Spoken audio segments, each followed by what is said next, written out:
안녕하십니까. 저는 신천지 예수교 강사 송미옥입니다. 여러분, 보약 좋아하십니까? 오늘 제가 최고의 보약을 공짜로 드리겠습니다. 다들 받을 준비 되셨나요? 준비되셨으면 지금 바로 드리도록 하겠습니다.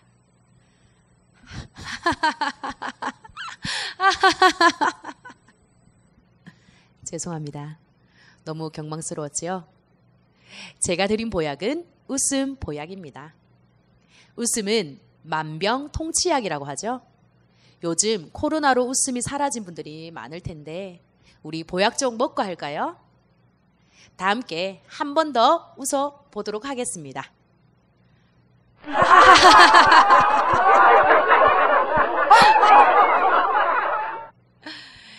웃으니까 절로 입꼬리가 올라가고 기분이 너무 좋은 것 같습니다. 오늘 강의도 기분 좋게 들었으면 좋겠습니다. 지난 시간 각 경전을 통해서 결국 모든 종교는 하나의 뜻을 가지고 한 신을 찾아서 하늘의 도를 깨달아 복받는 사람이 되는 것이었습니다.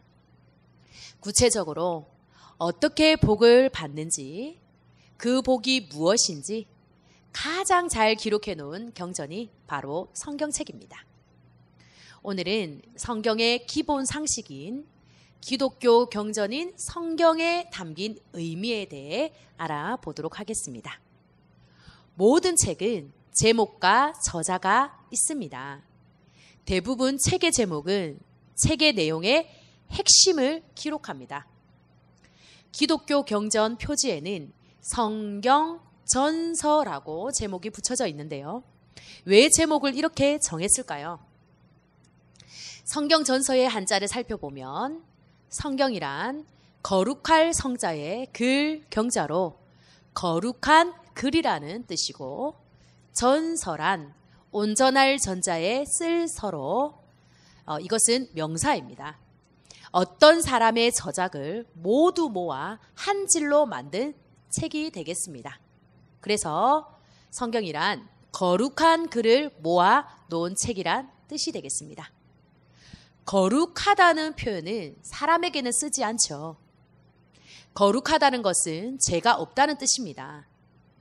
죄가 없는 사람이 세상에 있을까요? 죄가 없는 분은 오직 신밖에 없습니다. 그래서 성경은 사람이 쓴 책, 인학이 아니라 신이 쓴 신의 글인 신학이라는 겁니다. 그래서 성경이라는 제목이 붙여진 것이죠. 그리고 한 권이 아니라 66권을 하나로 모아놓은 책이기에 전서라고 합니다. 또 성경 전서는 두 부분으로 나누어 또 다른 제목을 붙여 놓았습니다. 이는 구약과 신약입니다. 예수님을 기점으로 예수님 이전의 글을 구약, 예수님 이후의 글을 신약이라고 합니다. 전 세계 모든 사람들이 예수님 이후부터 시작된 기원후를 사용하고 있습니다. 왜 그럴까요? 이것에 대한 이유는 성경을 다 깨닫고 나면 알 수 있을 겁니다.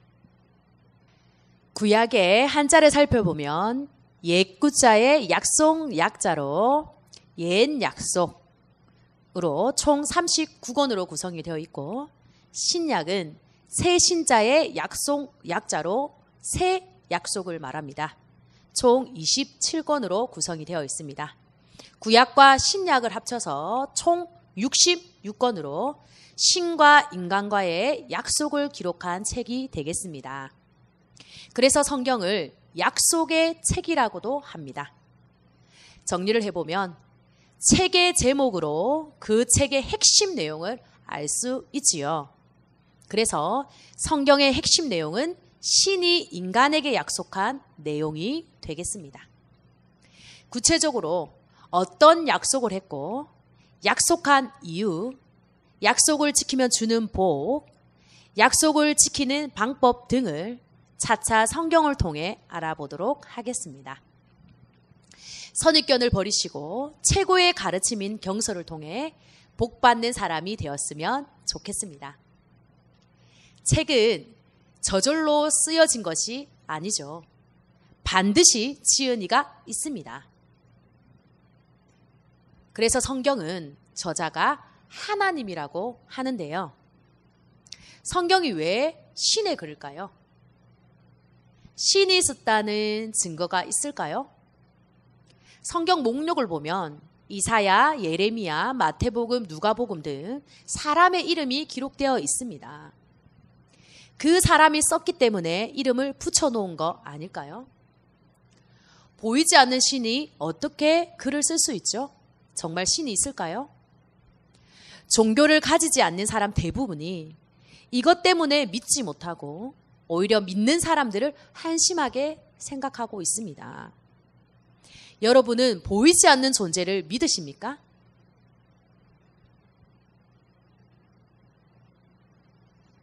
여러분 놀라셨죠? 왜 불이 꺼졌다 켜졌을까요? 맞습니다. 전기 때문이죠. 그런데 전기는 눈에 보이지 않는데 왜 확신하시죠? 전기가 아니고 다른 물질일 수도 있잖아요. 공기, 바람 등도 보이지 않습니다. 그러나 우리는 있다고 믿습니다. 아니, 확신합니다.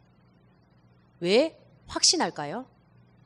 이유는 전기, 공기, 바람 등이 있다고 배웠기 때문입니다. 누군가가 있음을 증명하였고 보이지는 않지만 있다는 것이 현상으로 나타났기 때문입니다. 그렇다면 신도 있다면 증명할 수 있어야 하고 존재한다는 것을 어떤 방법으로든 알리고 나타내 보여야 하겠죠. 증명하지 않고 무조건 믿으라고 하는 것은 공산주의와 다를 바가 없습니다. 무조건 믿으라고 믿는다면 거짓 종교일 시 아무도 그 사람의 인생을 책임질 수 없을 것입니다. 많은 사람들이 신을 믿지 못하는 이유는 보이지 않기 때문입니다. 그리고 그 누구도 신이 있다는 것을 증명하거나 가르치지 않았고 신에 대해 알아야 할 가치도 느끼지 못하는 사람들이 많기 때문입니다. 만일 신이 있다면 이 신이 내 인생에 엄청난 영향을 미치고 내 행복을 좌지우지한다면 어떻게 하시겠습니까? 이것이 정말 사실이라면 알아봐야 하지 않겠습니까? 신이 있다면 증명이 되어야 합니다. 먼저 생각을 해봅시다. 만일 여러분이 신이라면 어떤 방법으로 존재한다는 것을 증명하시겠습니까? 신은 보이지 않습니다. 지금부터 여러분은 투명 인간입니다. 가족도 친구도 그 누구도 여러분을 볼 수 없습니다.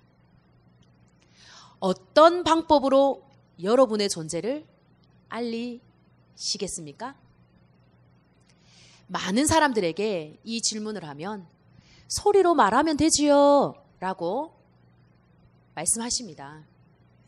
그렇다면 첫 번째로 음성으로 이야기한다라고 가정해 봅시다. 혼자 집에서 책을 읽고 있습니다. 그런데 갑자기 음성이 들립니다. 땡땡땡아, 땡땡땡아. 여러분, 심정이 어떨까요? 처음에는 잘못 들었나 생각하겠죠. 그런데 다시 들립니다. 땡땡땡아, 땡땡땡아. 갑자기 등골이 오싹하며 온몸에 닭살이 돋기 시작할 겁니다. 얼마나 무섭고 두렵겠습니까? 어떻게 하다가 신이 있다는 것을 인정했다고 합시다. 이것을 다른 가족에게 얘기하면 가족들의 반응은 어떨까요? 엄마, 제가 어제 책을 읽었는데 갑자기 신이 나타나서 제 이름을 불렀어요. 처음에는 뭔가 했는데 진짜 신이었습니다. 진짜 신이 있어요. 엄마, 신을 믿어야 돼요. 한다면 여러분은 그 말을 믿으시겠습니까? 아마 엄청난 욕설과 비난이 쏟아질 겁니다. 보이지 않는 존재를 알리는 것도, 보이지 않는 존재를 보고 있음을 증명하는 것도 쉬운 것이 아니라는 거죠. 성경에 보면 하나님도 이 방법을 제일 먼저 썼습니다. 성경에 제일 먼저 나오는 인물이 누구인지 알고 계시나요? 바로 아담입니다. 하나님이 아담에게 제일 먼저 음성으로 다가갔습니다. 그리고 혹시 모세를 아시나요? 모세한테도 하나님이 음성으로 다가가 하나님의 존재를 알려줍니다. 그러나 음성을 들은 사람은 믿었지만 음성을 듣지 못한 사람들은 쉽게 믿지 못합니다. 시간이 흐르면 흐를수록 후손들은 더욱 하나님을 믿지 못하게 되지요. 두 번째로, 많은 대답이 기적을 보여주면 됩니다 라는 것입니다. 지금 제가 여러분을 들어 올리겠습니다. 그리고 갑자기 여러분의 코가 길어집니다. 여러분의 심정은 어떤가요? 신이 살아있다고 확실히 믿어지시나요? 성경에는 기적과 표적이 많이 나옵니다. 홍해의 기적, 노아의 홍수 등 예수님도 많은 기적을 베풀었지요. 많은 사람들이 기적을 보여달라 하면서 또 기적을 보여주면 하나님을 믿겠다 합니다. 그러나 막상 기적을 보여주면 쉽게 믿지 못합니다. 마술 아니야? 속임수 아니야? 거짓말 하지 마. 여러 모양으로 부인하려고 합니다. 결국 이 방법도 모든 사람들에게 하나님이 살아있음을 증명하기엔 힘들었습니다. 세 번째로, 기도 응답을 해준다고 가정해 봅시다. 여러분, 기도해 보셨습니까? 아마 기도 안 해보신 분들은 없을 겁니다. 소중한 사람이 아플 때, 회사에 면접을 보러 갈 때, 시험을 칠 때 등 다급하고 위급한 상황이 오면 신을 믿든 안 믿든 간절히 빌게 됩니다.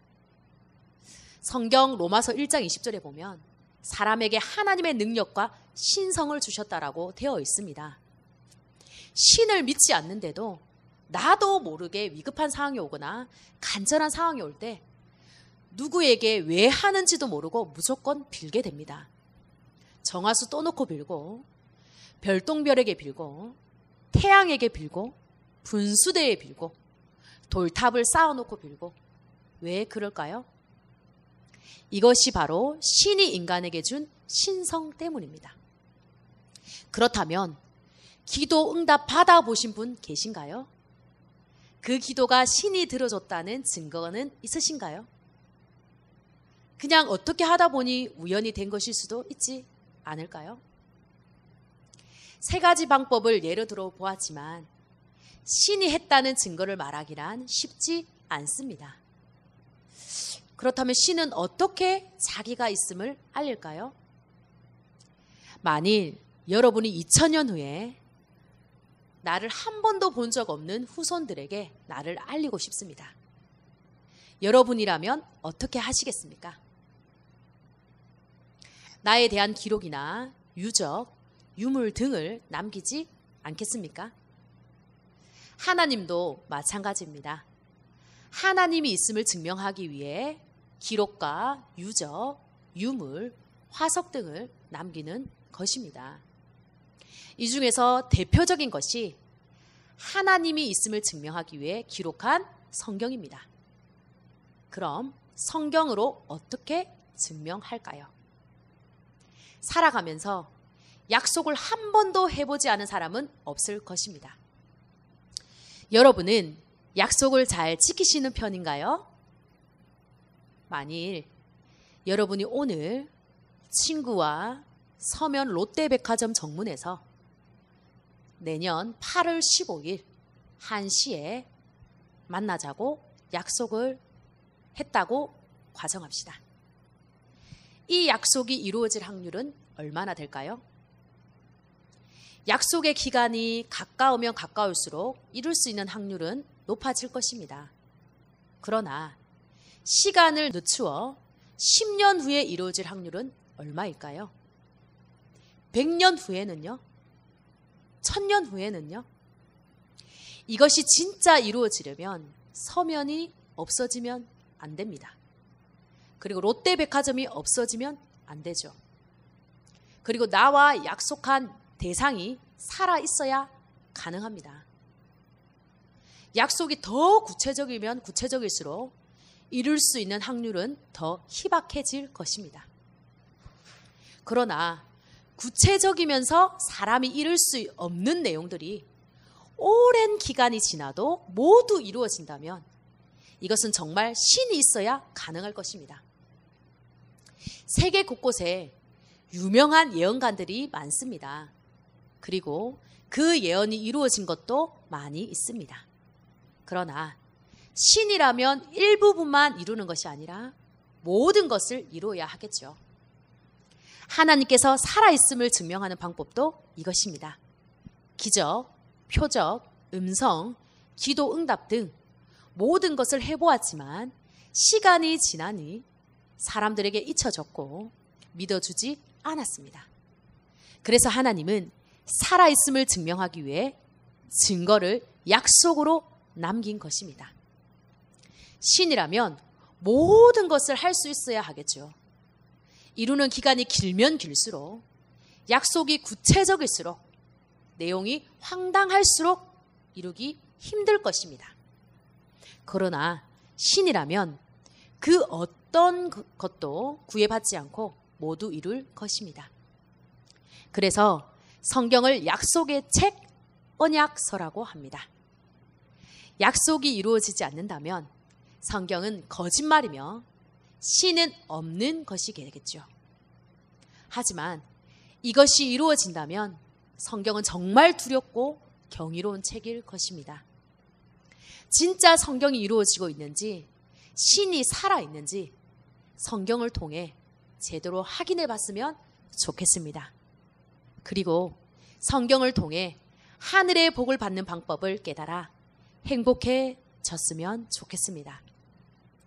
오늘 말씀을 간단히 정리하고 마무리하겠습니다. 성경 전서란 거룩한 글을 모아놓은 책으로 약속을 담아놓은 것입니다. 그래서 성경은 약속의 책이라고 합니다. 구약 39권과 신약 27권으로 총 66권으로 구성이 되어 있습니다. 그리고 성경은 신이 쓴 글이기에 신의 글, 신서라고 합니다. 그래서 저자가 하나님이고 대필자가 약 35명에서 40명으로 선지자, 사도 등이 기록을 했습니다. 성경이 사람이 쓸 수 없는 신의 글이라는 것을 과학적으로 증명할 영상을 준비했습니다. 영상을 통해 성경을 조금 더 신뢰하고 신이 살아있음을 조금이나마 느끼는 시간이 되었으면 좋겠습니다. 오늘도 정말 수고 많으셨습니다. 감사합니다.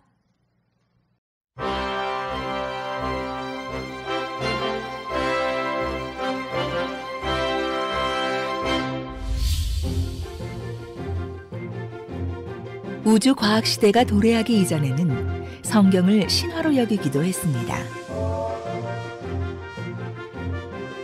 그러나 현재에는 성경이 사실임이 과학을 통해 입증되고 있습니다. 3500년 전 청동기 시대의 우주과는 사실과는 거리가 멀었습니다. 인도인들은 신령한 동물들이 세상을 떠받치고 있다고 믿었습니다. 수메르인들은 우주가 평평하다고 생각했습니다. 고대인들은 지구가 우주 공간에 떠 있다는 것을 감히 상상하지도 못했습니다. 그런데 같은 청동기 시대 3500년 전의 기록인 욥기서에는 현대 천문학의 지식이 기록되어 있습니다. 땅을 공간에 다시며 성경은 마치 인공위성에서 지구를 촬영한 것처럼 묘사하고 있습니다. 욥기서는 약 3500년 전 즉 청동기 시대의 기록임이 밝혀진 책입니다. 그런데 청동기 시대의 기록인 욥기서에 놀랍게도 현대 천문학의 지식이 기록되어 있는 것입니다. 지구가 공간에 떠 있다는 사실이 현대인들에게는 당연한 과학 상식이지만 과연 청동기 시대의 고대인들에게도 상식이었을까요?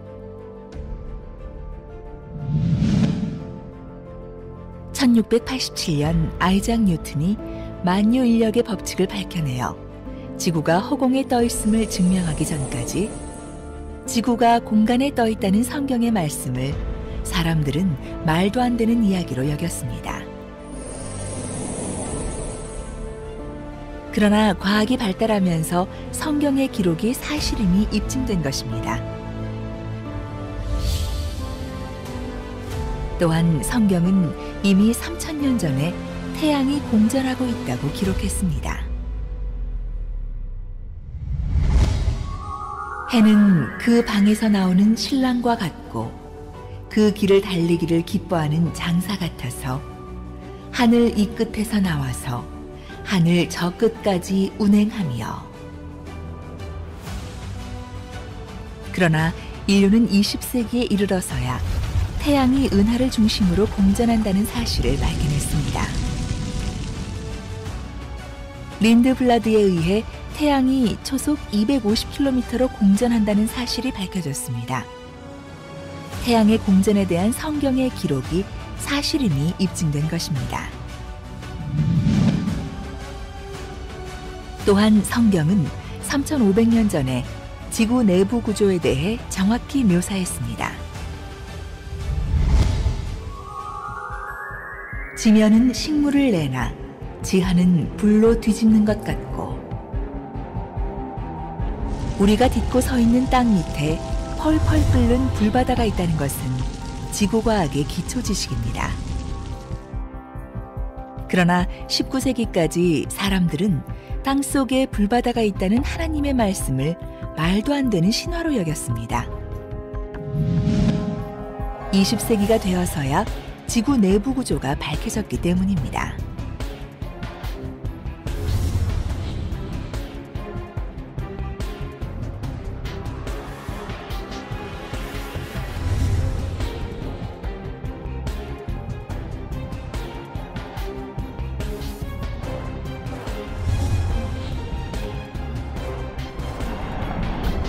과학의 발달로 성경이 사실임이 밝혀진 것입니다. 그리고 3500년 전의 고대인에게 물의 순환에 대한 지식이 없었음은 물론입니다. 그러나 성경은 이미 3500년 전에 물의 순환에 대해 기록했습니다.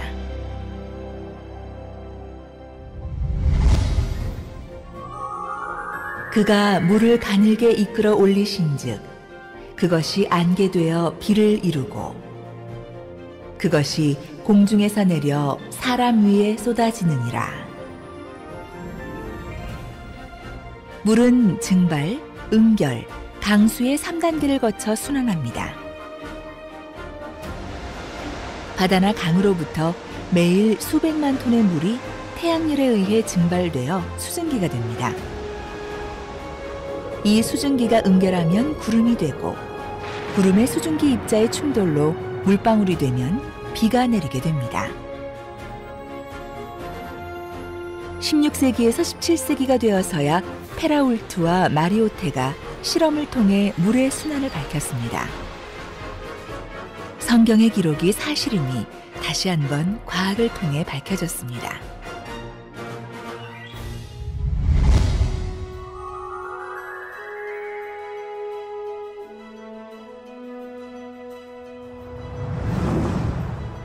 인류 역사상 위대한 과학자들은 과학을 통해 하나님의 존재와 성경이 사실임을 더 확실하게 믿었던 것입니다.